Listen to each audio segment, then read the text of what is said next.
প্রিয় দর্শক, প্রীতি নিন, শুভেচ্ছা নিন। আজকে আমরা যৌথভাবে কথা বলবো। আজকে আমি কথা বলবো না, মূলত আমি কথা শুনবো আপনাদের সঙ্গে। এই মুহূর্তে আমাদের এই কথা বলবার জন্য উপস্থিত আছেন মনোজ দাস বলছি।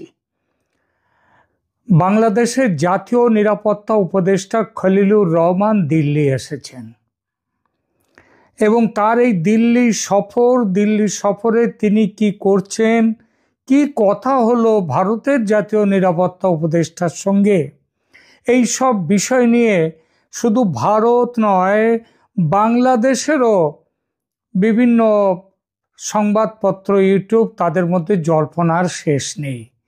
আমার আজকের এখনকার এই প্রতিবেদনটি এই বিষয়টিকে নিয়ে।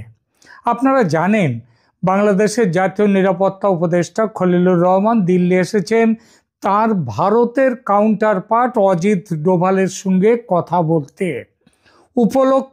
একটা তো উপলক্ষ থাকে। উপলক্ষ হচ্ছে কলম্বো সিকিউরিটি কনক্লেভের ৭ম অধিবেশন, যে সংস্থার সদস্য হয়েছে বাংলাদেশ মাত্রই গত বছর।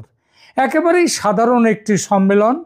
এর চেয়ে ঢের গুরুত্বপূর্ণ একাধিক সম্মেলনে যেটা ভারতে হয়েছে, বাংলাদেশ সেখানে যোগ দেয়নি। এই বিষয়টি নিয়ে গতকাল একটি প্রতিবেদন করেছি, তাই আজ আর সে বিষয়ে কিছু বলবো না। আজ বলবো খলিলুর রহমান এসে কি করলেন, কি তাকে বললেন ভারতের এনএসএ অজিত ডোভাল। শুরুতেই বলি, খলিলুর রহমান ভারতের সম্পর্ক উন্নয়নের চেষ্টায় এসেছেন বলে কিছু সাংবাদিক যেসব কথা বলছেন সেটা বিশ্বাস করার কোনো কারণ নেই।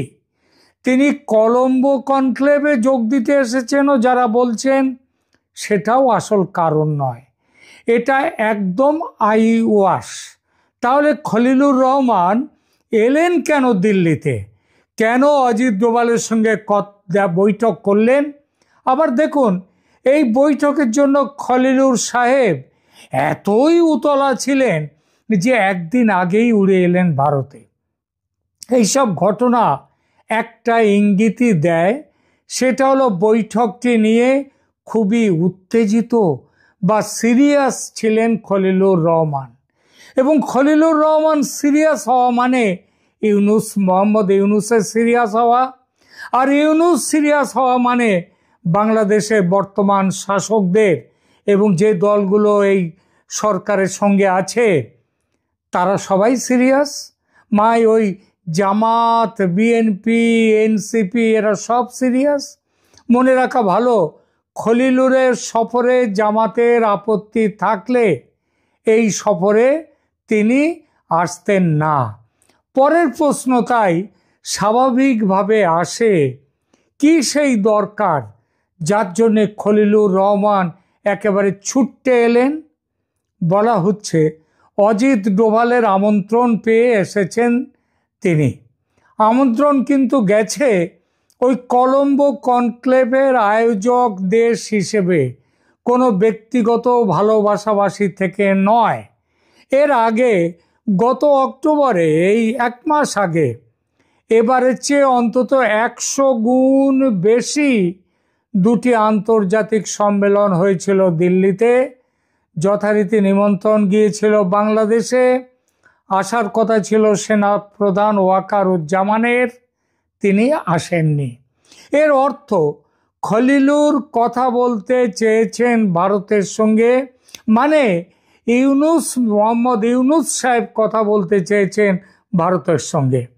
আর ভারতও চেয়েছে এই সময় কিছু কথা বলতে বা শোনাতে। তাই দ্বিপাক্ষিক বৈঠক হয়েছে। সেটা খলিলুর চেয়েছেন দ্বিপাক্ষিক বৈঠক, এবং ডোভালও অরাজি হননি। ডোভাল খলিলুর রহমানের বৈঠক যে গতকাল নয়, 19 তারিখে হয়েছে, সেটা আধিকারিক স্তরে বলা হয়েছে। তবে কি কথাবার্তা হয়েছে সে বিষয়ে দুই দেশের সরকারি মহল কিছু বলেনি। তবু খবর তো আর চাপা থাকে না। বিশেষ করে এই বৈঠকে দুই দেশের পক্ষেই বেশ কিছু অফিসারও হাজির ছিলেন এবং যাকে বলে একেবারে মুখিয়ে ছিলেন খবরের খোঁজে থাকা সাংবাদিকদের দল। তাদেরই বিভিন্ন সূত্র থেকে পাওয়া বেসরকারিভাবে যে খবর পেয়েছি, দু কথায় বলি সে কথা।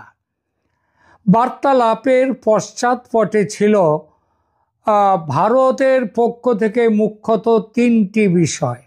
এক, পাকিস্তানের সঙ্গে বাংলাদেশের অতিরিক্ত প্রেম কিভাবে ভারতের মাথা ব্যথার কারণ হয়ে উঠেছে সে ব্যাপারটি বাংলাদেশকে ভালো মতো বুঝিয়ে দেয়া। দুই, বাংলাদেশ যেভাবে ইউনূস সরকারের মদতে জঙ্গিদের স্বর্গরাজ্য হয়ে উঠেছে সেটা ভারতের শান্তি ও সুস্থিতির পক্ষে যে রীতিমতো বিপজ্জনক সেটা খলিলুর রহমানকে বুঝিয়ে দেয়া। এবং তিন, বিশেষভাবে দিল্লি বিস্ফোরণ কাণ্ডে বাংলাদেশের প্রত্যক্ষ যোগের পরিণামে ভারত কি করতে চায় বা কি করার প্ল্যান নিচ্ছে সেটা বাংলাদেশকে বুঝিয়ে দেয়া, যাতে ঠিক পথে ফিরে আসে বাংলাদেশ। আর খলিলুর রহমানের কাছে আলোচনার একটি ছিল এজেন্ডা, ভারত যেন বাংলাদেশে অপারেশন সিন্দুর পার্ট 2 কিংবা নতুন নামে কোনো সার্জিক্যাল স্ট্রাইক না করে। যারা বলছেন খলিলুর রহমান শেখ হাসিনার মৃত্যুদণ্ড এবং সেই প্রেক্ষিতে শেখ হাসিনার প্রত্যর্পণ নিয়ে কথা বলতে এসেছেন, তারা এটা মাথায় রাখেন না যে বন্দি প্রত্যর্পণ নিয়ে কথা বলাটা জাতীয় নিরাপত্তা উপদেষ্টাদের এখতিয়ারে পড়ে না, এটা তাদের কাজ নয়। সুতরাং হাসিনার প্রত্যর্পণ নিয়ে 1 মিনিটের আলোচনাও হয়নি দুজনের দ্বিপাক্ষিক বৈঠকে, এবং সেই বৈঠকটা কিন্তু 2-5 মিনিটের জন্য হয়নি, প্রায় 1 ঘন্টা 40 মিনিট 2 ক্ষেপে সেই বৈঠক হয়েছে গত 19 তারিখে। আমার কাছে যে খবর এসেছে সেটা হলো অজিত ডোভাল বাংলাদেশের একের পর এক ভারত বিরোধী পদক্ষেপ নিয়ে ভারতের প্রচণ্ড উষ্মার কথা স্পষ্ট করে বলেছেন। একাধিক বার 7 সিস্টার্স নিয়ে প্রধান উপদেষ্টার ভীষণ রকমের বিতর্কিত মন্তব্য, প্রাক্তন সেনাকর্তা তথা ইউনূসের অন্যতম কাছের মানুষ ফজলুর রহমানের চীনকে নিয়ে ভারত আক্রমণের প্রস্তাব, এরকম একের পর এক প্রসঙ্গ তুলেছেন অজিত ডোভাল। সর্বশেষ ভারতের 7 সিস্টার্স এবং পশ্চিমবঙ্গ সহ বিস্তীর্ণ এলাকাকে বাংলাদেশের মানচিত্রে অন্তর্ভুক্ত করা এবং সেই মানচিত্র সম্বলিত বইটি পাকিস্তানি জেনারেল সাইর শামসাদ মির্জাকে কেন দিয়েছেন মোহাম্মদ ইউনূস, কোন কথা কোন ছবি মাথায় রেখে, এই প্রশ্নটি করেন অজিত ডোভাল। খলিলুর রহমান এই বিষয়টিতে সরকারের সম্পৃক্ততা এড়িয়ে গিয়ে ওটা শিল্পীদের শিল্পকর্ম বলে বিষয়টি হালকা করার চেষ্টা করেন। অজিত ডোভাল তখন বলেন, ভারতের শিল্পীরা যদি বাংলাদেশের রংপুর ও চট্টগ্রামকে বাংলাদেশ থেকে বিচ্ছিন্ন করে ভারতের মানচিত্রে জুড়ে দেন এবং সেই মানচিত্র সম্বলিত বইটি প্রধানমন্ত্রী মোদি যদি আমেরিকা বা রাশিয়ার প্রেসিডেন্টের হাতে তুলে দেন, তাহলে আপনাদের কেমন লাগবে? ভালো লাগবে কি? লাগবে না। পাকিস্তানের ISI এর মদতে ও বাংলাদেশের সরকারের প্রশ্রয়ে বাড়ন্ত হওয়া জঙ্গিরা খোয়াব দেখছে ভারত দখল করে গজাওয়াতুল হিন্দ প্রতিষ্ঠা করবে, তারা গ্রেটার ইসলামিক বাংলাদেশ তৈরি করবে। ISI এর কর্তারা ঘন ঘন বাংলাদেশ সফর করছে, হাফিজ সাঈদের জঙ্গি সংগঠনের নেতারা রংপুর যাচ্ছে, লালমনিরহাট ঠাকুরগাঁওয়ে জঙ্গিরা প্রশিক্ষণ নিচ্ছে আর ভারত সব কিছু গভীরভাবে দেখছে। তবে দেখার পালা শেষ করে এবার যে কাজে নামার প্ল্যানে পালায় ভারত এসছে, সেটাও ভারতের পক্ষ থেকে অজিত ডোভাল বলে দিয়েছেন। প্রতিরক্ষা মন্ত্রী রাজনাথ সিং একেবারে স্পষ্ট ভাষায় কয়েকদিন আগে বলেছেন ভারত যুদ্ধ চায় না বাংলাদেশের সঙ্গে, কিন্তু বাংলাদেশের মাটি থেকে ভারত বিরোধী কাজকর্ম হলে, ভারতকে অস্থির করার চেষ্টা হলে অনিচ্ছার সঙ্গে সামরিক অভিযানে নামতে বাধ্য হবে ভারত। আর তার দায় পুরোটাই পড়বে যে বাংলাদেশের ওপরে। সেটা গতকাল 19 তারিখের বৈঠকে আর একবার স্পষ্ট করে দিয়েছেন অজিত ডোভাল। এই প্রসঙ্গে উঠেছে দিল্লি বিস্ফোরণ কাণ্ডে বাংলাদেশের জড়িত থাকার প্রসঙ্গ। দুজন বাংলাদেশি জড়িত নয়, শুধু বাংলাদেশের জড়িত থাকার প্রসঙ্গ।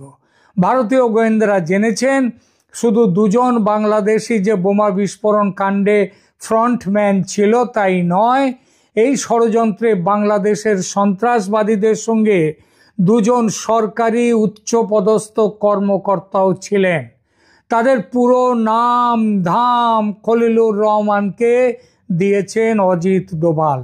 সেই সঙ্গে এটাও বলে দিয়েছেন এদের প্রত্যেককে গ্রেপ্তার করে ভারতে সন্ত্রাসবাদী হামলা চালাবার অপরাধে বিচারের জন্য ভারতীয় কর্তৃপক্ষের হাতে তুলে দিতে হবে। এই সঙ্গে অজিত ডোভাল আরও বলেছেন বাংলাদেশে যে জঙ্গি ঘাঁটিগুলো আছে সরকার যেন সেগুলো ভেঙে দেয়। এই ব্যাপারে প্রায় 50টি জঙ্গি ঘাঁটির তালিকা ও তাদের অবস্থান খলিলুর রহমান সাহেবের হাতে তুলে দেয়া হয়েছে। পাকিস্তানের সঙ্গে সম্পর্ক স্বাভাবিক করা বাংলাদেশের অধিকার, সার্বভৌম অধিকার, কিন্তু সম্পর্ক স্বাভাবিক করার আড়ালে ভারতকে অস্থির করার চেষ্টা হলে ভারত যে সেটা চুপ করে দেখবে না, সেটাও জানিয়ে দিয়েছেন অজিত ডোভাল। পুরো ব্যাপারে একটা টাইম শিডিউল ঠিক করে দিয়েছেন অজিত ডোভাল।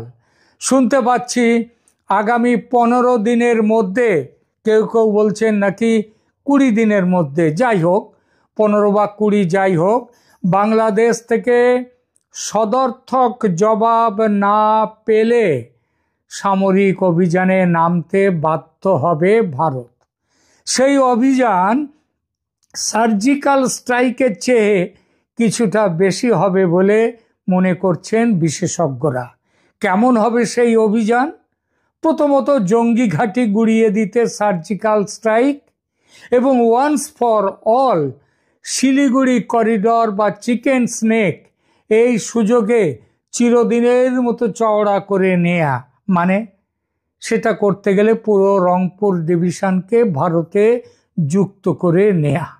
শুধু রংপুর নয়, আবার ওদিকে ভারতের বলছে 7 সিস্টার্স, আমাদের ইউনুস সাহেব বলেছেন 7 সিস্টার্স হচ্ছে ল্যান্ডলকড, আর তিনিই হচ্ছেন মানে বাংলাদেশ হচ্ছেন সমুদ্র গার্ডিয়ান অফ দ্য ওশান।